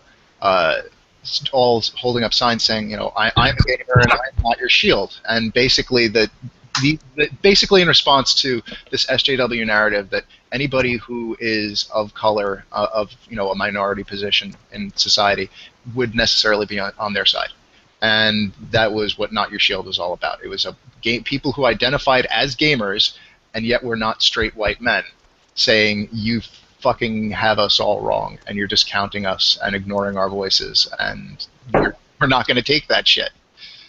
We don't need you to champion our cause. We believe in we believe games are actually pretty well represented as they are because hey, look at us. And it was basically, just to sum up, a reaction to this narrative that was put forward by these journalists about a year ago, almost exactly a year ago, that this is what the reaction to Anita Sarkeesian is based upon. That this. Now that we know that, this misogynist, racist, patriarchal reaction that was shocking, hilarious, stupid, and desperate. I'll let you, if you want to go in that direction, Greg. You go ahead. I mean, that's the background. Okay, I'm just saying you're more steeped in it. I'm a little more foggy on it, but basically one of the premises from the response of that, the anti-Gamergate style, the people we've been talking about, is that it was all a false campaign. That it was actually those neckbeards that Gray mentioned before using sock accounts. Oh yeah, well I mean. Who was the asshole who got up there that mocked Not Your Shield? Oh, I think that was Tim Schafer? Tim Schafer, yeah. But I guess he's a developer, correct? Yes. He's made very good games, actually. You know, he's a good developer, but his joke was like badly delivered, and it wasn't funny, and it was offensive to. Very offensive. Yeah. And this is a person who thinks offense is oppression. The joke was how many Gamergaters does it take to create a piece of armor for like an MMORPG? I think is basically the gist, and he's like, the sock puppet is saying this to him, and Tim Schafer responds, "Oh gosh, I don't know how many," and the sock puppet says 50. 1 to do the mesh, 1 to do the textures, and 40 to tweet that it's not your shield because it's a piece of armor. Yeah, that was his poor joke. Right, because first of all, I mean, like 1 plus 1 plus 40 is 42, not 50. It's bad math too. Right, and like what the subtext of that joke is saying that, like, you know, people who would be involved in Not Your Shield would not be the people who are doing the actual work. Like, so basically, if you read into that along that vector, he's basically saying that, like, a couple of white male developers are going to create, you know, the actual model and an object that will exist in the game, and then like another 40 white, non-white, you know, black minority women and homosexual developers who wouldn't actually be contributing anything to the project would be tweeting about it and taking credit for it. Like, I don't know how Tim Schafer what was that thing? thought through that joke and thought that would be a good idea to say. But what he thought it was given what he's actually advocating for. Like, how could that not be seen as, like, incredibly offensive? Yeah, basically, and a silencing tactic, which is what they accuse all those neckbeards of doing to minorities. Yeah. But, listen, but the thing is, what made him think that was a good idea was basically the bulk of the response from the usual suspects, and that's what they were saying. In fact, they attacked people that were obviously minorities, because there were people who, you know, held up the sign, even had pictures linked to their Twitter accounts, and said, "No, you're a sock account." That's the thing. Like, I could see when people when it existed only as like a Twitter campaign, and like, yeah, you could fake a Twitter account. When people are coming out with like just tons of Instagram photos and YouTube videos where like it's someone talking and their mouth is moving, like how are you going to sock puppet that? Like, and they're saying, like, this is my, you know, my handle or my actual name, and I am not your shield. I stand with Gamergate. Like, are you getting like an actor to do that? Is that what you're saying? It's even better than just the dismissal of a sock account. Now let's get to the good part, when they realize someone is a woman. I mean, and this might be. I'm sorry, I just want to say this. Like, and considering like a guy like Steve Shives is on the SJW camp, a man who was demonstrated to have photoshopped an image of somebody saying, of a woman holding up a sign saying, "I don't need feminism because, you know, I don't need," basically like, I don't need, you know, your pity, something along those lines. Like, I can, you know, work for my own, I can earn what I deserve on my own. Right. And I don't need a handout. And Steve photoshopped that to be, I don't need feminism because otherwise, like, MRAs will keep on harassing me, so I don't call myself a feminist. So there you go. Like, and he used that. I mean, and Steve might say that he found it. I think that's his defense, that he didn't actually Photoshop it himself. But like, look at the way Steve does his videos. Like he does all of those images that he puts in the background. Like he does captions for like maybe not all of them, but like most of them, for lots of them. I think that it's not unreasonable to conclude that Steve did in fact Photoshop that and thought that he was being clever and cutesy for his bait. Did he ever use it was just a joke? I'm sure he did, but like that doesn't fucking mean anything. Like it can be a joke, but like you lied about like what this woman actually is saying. So like that's not a joke. You're actually literally deleting her voice and saying exactly the opposite.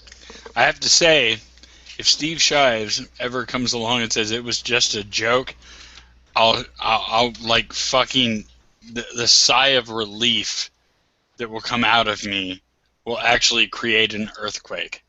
Like I will be so thrilled. He'll come out. It was just fucking around. I'd be like, you, sir, are a genius. We'll go out for a beer. We'll do whatever it is that you half-assed people do. I understand you're not very bright, so I'll take you out. We'll get some of your favorite coloring books. Yeah. We'll fucking sit down together at a small, dilapidated coffee table. We'll color in. We'll do a dot-to-dot. We'll talk about your feelings. We'll do that sort of thing. But either way, like I would be so relieved to know that he was just fucking around. I'd join in. I would do a coloring book with Steve Shives. I would absolutely help him with the rocket ship. Okay, but we would have such a fun time. Yes, we would. We would connect. We would absolutely connect. Well, actually, I just laugh at the dots. I just laugh at it. Using the culprit dusty defense. Yeah, right. But here, let's get to the worst part of the soft puppet accusation. That's even worse. What's the doctrine to deal with a woman or a minority that rejects the SJW narrative? Oh, I don't know. Say that they've internalized misogyny or racism? Yeah. This is where it gets really good. This is where you get into the comparison to Christians or I would say even Scientologists. You don't accept our worldview because you're broken. Yeah, they got some sort of Stockholm syndrome going on, maybe. Yeah, right? that's kind of the implicate. But you're broken and you need to be fixed. Yeah. I'm not. And of course, it's us white privileged males that are going to fix you. Don't spot the irony in that. Don't spot the irony. Yep, the white man's burden. The same thing that fucking. It's parallel to the same thing fucking Kipling was saying in that poem that he published in Maclean's and was really an open letter to Teddy Roosevelt. Basically dragged these savages into civilization to save them from themselves. It's the same fucking thing. We're the great white savior.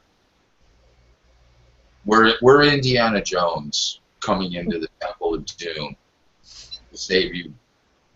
Or please go one hangout without talking about a fucking Harrison Ford character.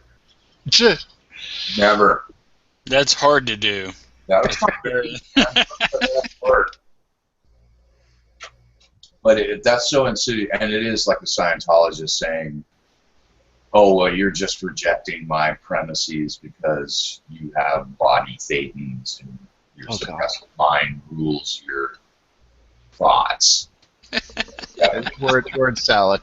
Or the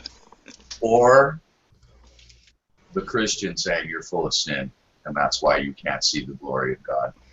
I like the body Thetan story better. That's a better story. Yeah. Well, I at first that's pretty serious. Oh, at first when Anita was at her height, yeah, I've dealt with her followers, and I just started calling them Sarkeesiologists.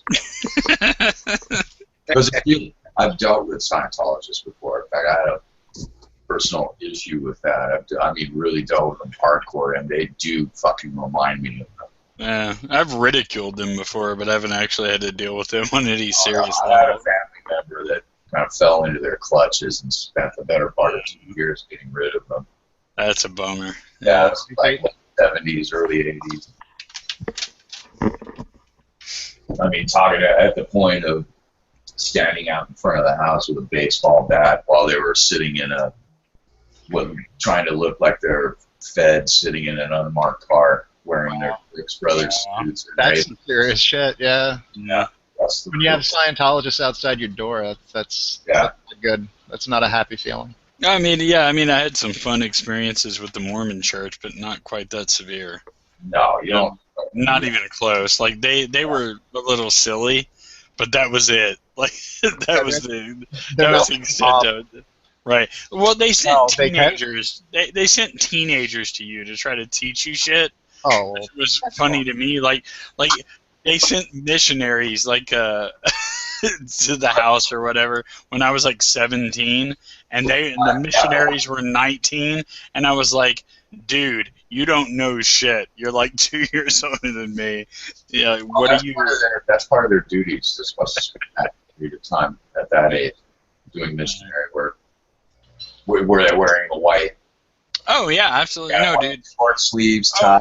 Oh no, dude. That's the thing. I was deep in it, man. Like my ex-wife was her family was Mormon. They were deep in that shit. Yeah, they had like the sacred garments and the whole thing. Actually, I'm friends with Mormons. Not all of them are that deep. No, but no, I guess not all of them do. But like, this family was really nice. They were actually. I mean, like if they're Mormons, they do. Like, I mean, like if they actually go to church and all that kind of shit, and they take it seriously, then they do. But like, I used to have these conversations with, and these are people that I actually respected and cared about and things like that. And I was like, look, like, don't you think it's a little strange that you think these garments are going to protect you? And I actually had somebody who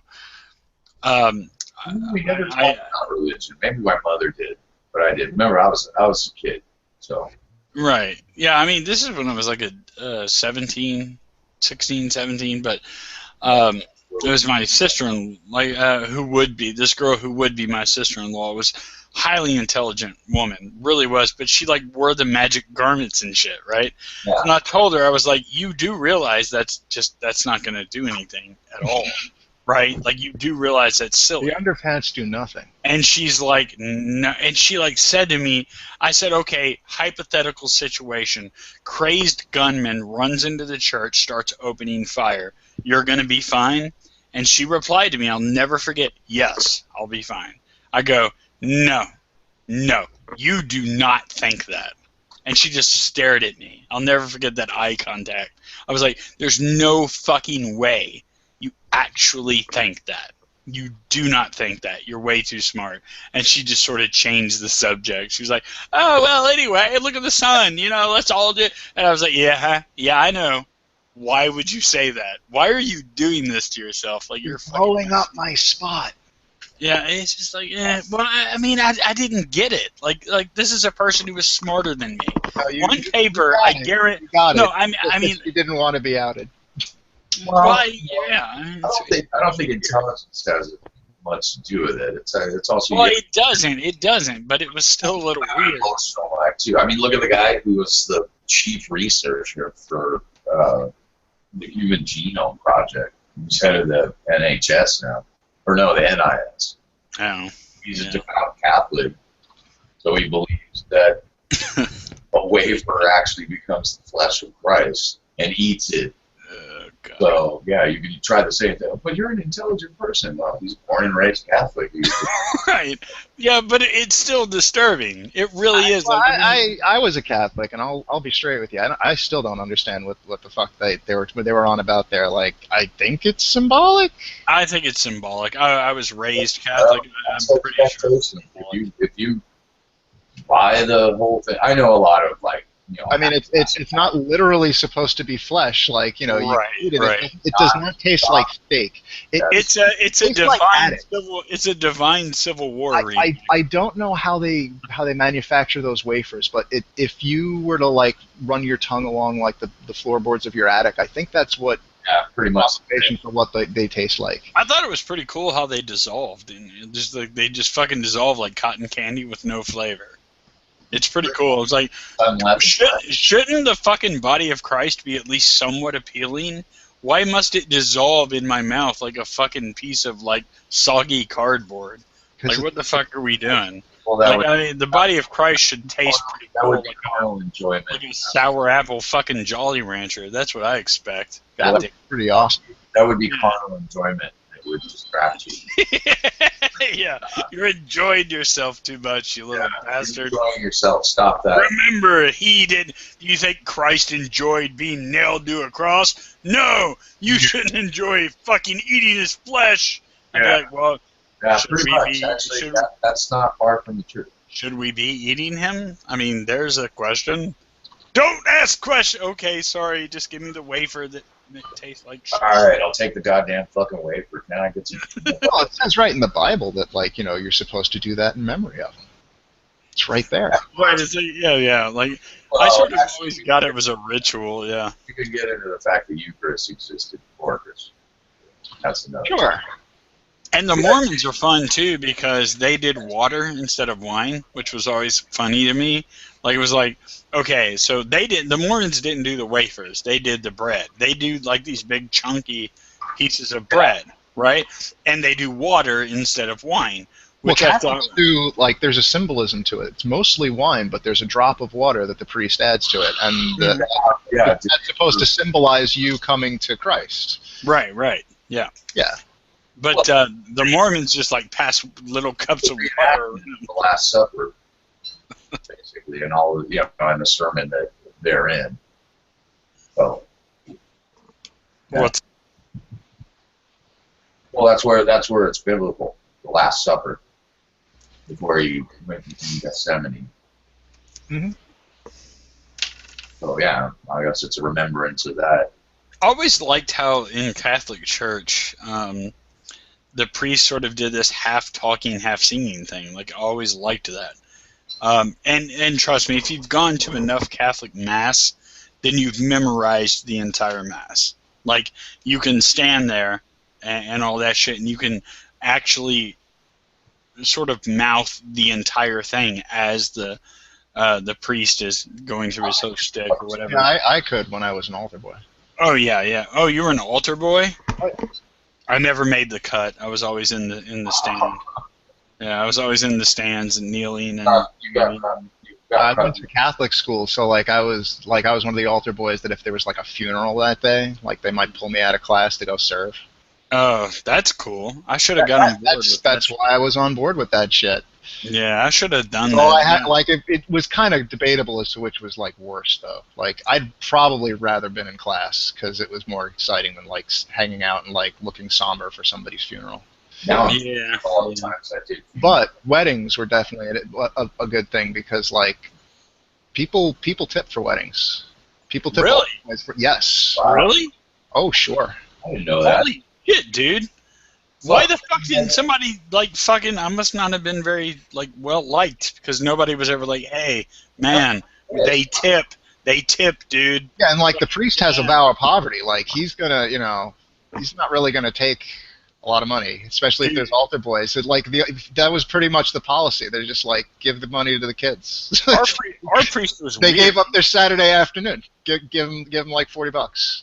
Our priest was weird, dude. He lived on campus. In No, a I mean house. like it would be like 100 or 200, and there'd be like 3 or 4 altar boys. So like whatever. Well, still, that's a nice. But it is. I mean, I think the most I made was probably like I might have actually like it split like 200 with somebody, and it was just Holy shit. so, like, yeah. Not the same, man. Fuck. People. What? I was like mowing lawns and actually. I'm a fucking sucker, dude. I Yeah, but should've that not would happen like involved in this. once in my life. Like that's not a sustainable job. That's Oh, it not, wasn't like a weekly thing? no. Like you get like maybe 1 or 2 weddings a month. And, Oh, it was? it was good. I mean, don't get me wrong. It's still good for money, but For a it's, teenager, I had an actual job. Like when I wanted to have money. Like Yeah. I worked in a fucking video store back when they had video stores. Yeah, that was rad. I worked at a bowling alley. That was my first job as a teenager. My I was a bowling video alley store guy. I worked at, they had a couple of arcade machines in the front too, so it was awesome. It was awesome. Yeah, good shit, definitely. But yeah, I didn't know fucking people tipped altar boys. I didn't know that either. Yeah, I mean, like, and I was there. Like, I was fucking in church constantly. Well, And we weren't bragging about it, except the other. Well, you should have been, man. You might have had more altar boys. We had plenty. I know I would have joined if somebody was like, hey, every once in a while one of these morons will slip you a 20. Put on this fucking robe, snuff out the candle. I would have been like, fine, no problem. I'll fucking do that. Shit, dude. That's a pretty good scratch for a fucking young teenager. Fuck yeah, especially, when you're that age. Like, better than fucking mowing lawns and having a paper route like I had. Fuck yeah, it was. Hell yeah. I was on the wrong side of the street. Fuck my religious family, man. So, went Catholic. Fuck. All right, guys. Well, I'm going to split for the night. Thanks for inviting me and all that good shit, but I got to get some shut-eye. Yep. I will see you guys later. Have a good one. Man. Later. You know what? I never fucking checked. Oh, we still have one viewer. I wonder who our mystery viewer is. I don't know. And how do I fucking look at the chat on the YouTube page? There's a way to do it. Just put in the link or go to my... How do you do that? To look at the chat, there's no comments last I checked. And if there's only one viewer, then Here we go, live now. Big fat trigger zone. They'll probably... Yeah, there wasn't really a whole lot of publicity for this one, and now that it's... I always do it ad hoc. That's always good. Yeah. I'm happy with that. People mostly watch it afterwards anyway. Yeah, there's people who watch it afterwards. That fucking amazes me, too. Like I say... Well, it's good because, people are doing, work or chores or stuff on a Sunday, and they just want something in the background. Something for us to babble. Listening to our droning babble. I don't know. I was liking coming up with the, what was it, the discrimination index, or whatever the fuck you were calling it? Oh, yeah, the Progressive stack. Discrimination index. Unified field theory of oppression. Yeah. That's a keeper. That's going to come up because when I heard this, I watched. Oh God, I can't even stand watching him when people put clips of him in his video. That smarmy, smug face of his. It does. It sets me off. I think he does that shit on purpose. So I'll give him little props for that. It's pretty teeth-grinding. I actually watched Vindicator's post, and and Steve's got this new intro, and you want to talk about cheese and smarm. Oh, where he sits down with a cup of coffee, and his wife comes in and gives him a kiss on the cheek. Yeah, that was done on purpose. That's gotta be. No, I've seen that intro before. Oh, you have? Well, Pretty sure. I don't watch this shit. I'm like, really, Steve? What are you trying to get your own sitcom or something? He's gonna be the SJ talking about him again. I guess they were kind of winding down. August was supposed to show up around midnight, and that's 40 minutes from now, and that's no guarantee. Who is it? My friend August, probably the person I've known the longest online. Oh, the one you were talking about. All right. Yeah. He's the one in the description, too. Yeah. He gets it. Because when I was reading it, I stopped at the word August and thought you were talking about the month. Yeah. We're going to be talking about this month, and then I kept reading. I was like, wait, that doesn't add up. Yeah, that probably needs some explanation. People who know me will know him. So do you guys just want to keep going on? Just keep going on, keep it open for a while? Yeah. Everybody's fucking bored. But yeah, there'll be this big wall. I'm probably going to punch out in a little bit. All right, well, if you punch out, I'll kind of... Unless you got something, Aldous, you want something to do? We can just do it, hang out off air, too. It's basically going to be the same thing one way or the other. Right? Yeah, pretty much. I'll tell you. We put in our bid for King Country. If people, they'll have their hour and a half, 2 hours to watch it. Yeah. Then I do this ad hoc, just drop it down. Yeah. It gives me some enjoyment. All right, we'll just stop it here. Okay, folk. Oh, wait a minute. We just got another viewer. We can't. Oh, stop we have now. to keep going. We have to keep going. They can go back and watch. They can go back and watch it all. Yeah, but They can catch up. It's all right. Join us next week. yeah, join us next week. So I don't know. I think there's a lot of people who enjoy it, so I'll keep doing it. Fuck it. Yeah, we'll. This is the 4th, right? Or is it the 3rd? Oh, this is 6. 6. Jesus. Yeah, 6. And this time it's like I guess I missed a couple. Well, that's not bad.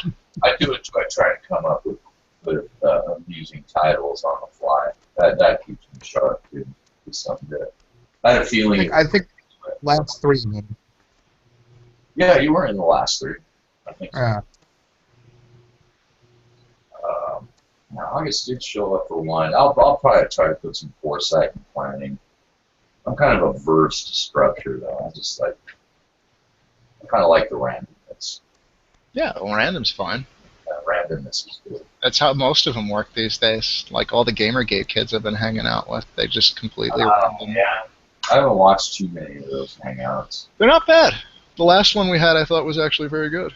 We were going through just what I was talking about before, the Gamers Are Dead articles, which is, kind of this year in review summary of what happened, what was said, a retrospective now that we have some distance between then and now. I think we pretty much covered the culture warriors, at least from the left side. I remember dealing with all the culture warriors from the right, and I really can't fucking tell the difference. Well, and that was another thing we talked about, how like a couple of the articles are directly cribbing language from Jack Thompson. Talking like that, they'll make a couple of assertions about how, there's elements of misogyny or And that makes bigotry or prejudice in the game, and just as there's violence in the game, and there have been connections that show like violence in games can lead to violence in real life, and then like everybody who was in the stream was like, wait a second, what did they just say? Yeah. It's just like that's exactly what Thompson was saying, and that's exactly not true. I think that's probably what I'll do too. We'll go through videos and do running commentary. Yeah. That's something That's not hard to do. I'll help you set that up too if you want. Anybody got submissions? I might run a test run tomorrow. Yeah, I'll point you in the direction of the software you'd use. Yeah, it's really going to be it's going to be another shakedown cruise to try to use some of this other functionality here and see where it goes. So just hit me up on Skype. I'll right now, but no, tomorrow would be good. Yeah, having a second would be good. Yeah. Or a third. Yeah. Well, no, I mean, you know the software you'd use to do all that shit too. Like, it's not in this Hangout. You need to install separate stuff. So I'll just. Yeah, so that would be good. Yeah. Kind of go over that. It's easy. Yeah. Well, like the only thing that's really a constraint is if your computer doesn't have a good amount of memory and it's not pretty quick. I mean, it doesn't have to be like desktop. Yeah, which I got left behind by my brother. The software that uses it is like it's pretty spendy, Is it? Yeah, but like if you've got a pretty contemporary machine, it should be able to grind through it, no problem. No, this machine's not even a year old, so yeah, that'll be no problem. Yeah, it's handled stuff and no problem. I'm gonna have to. I mean, I was doing it with like a 4-year-old computer with 4 gigs of RAM. It was getting a little choppy, but that's something we need to do. I think the machine can handle a lot of the shit before. That was the problem. My laptop was just insufficient. Just for like multi-gaming. Yeah. I'll try that soon. Most people use Twitch for that too, and not Hangouts. Yeah, well, Twitch has got its own. Like, Twitch's the same deal. Like, you have to have some client, right? Some software that's running on your side and sending a stream of data out to Twitch. Yeah, I see it right here. I'm just kind of browsing on the side. You have to do the same. Add apps. Is that what you're talking about? Or are you talking about third-party software, or are you talking about software you need to download from Google? Not from Google. Like, there's no Hangout app software here that will do that. What you'd need to get is like Manycam. Manycam is stupid easy to set up too. Oh, Manycam. Yeah, God, yeah, shit. And when you go to set up the Hangout, instead of like using the default, as in Manycam. Yeah, and when you go to set up the Hangout, there's an option you have to click so that it knows to receive the Minicam stream instead of using the default software in order to create the Hangout. Well, that's good. All right, we'll save that for tomorrow then. I'm just going to stop the broadcast there. Thank you, both of you. Thanks for having me. Yeah. Who's next time? Always a good time. Talking to our viewers. Our audience doubled though in the last 20. We are the fastest growing Hangout. There you go. Fastest growing Hangout, bitches. Beat that. Increased our audience by 100%. The same show. Be back for more next week. All right. Or you can the dog. Or not, because we're crazy. We'll do anything. Yeah. We might make you wait 2 weeks. We might do it tomorrow. Beware of Boink the dog. I'm going to stop. Follow, like us on Twitter. Yeah, follow. Oh, God, yeah, just the hustle. I still want to fucking avoid that. You have to. Studies have shown you just have to remind people because people are stupid. A lot of time on their hands, and honestly, as a viewer, I like it when people remind me because sometimes I do forget, and I'll be like, "Oh, I did like that video. I should thumbs up." Yeah, that's true. So, all right, well, think of this, gents. Think of videos that should be viewed or reviewed for comedic or social commentary purposes. And and both of you too down there. Yeah, go ahead and give suggestions. Just go ahead and leave them on G+ or however you're getting here, or in comments after the video is uploaded. So, after that, good night. Maybe I'll do it. Maybe you can watch us all fall over ourselves, and we'll broadcast us trying to figure this shit out. That might be good. Yeah, well, I mean, we'll have to broadcast some of it. But. Yeah, obviously. Well, here, watch us talk oily. Wah, wah, wah. On that note, I'll announce when it is. I suspect it will be afternoonish. Look for about 4 or 5 p.m. Central. So, go fuck yourselves, everyone. Yeah. Oh, thanks. Yeah, thanks for. You probably insulted our entire audience. They'll be back. They love it. It started off pissing off half the internet, so fuck it. Fuck it. There we go. That's the way to end. Fuck it.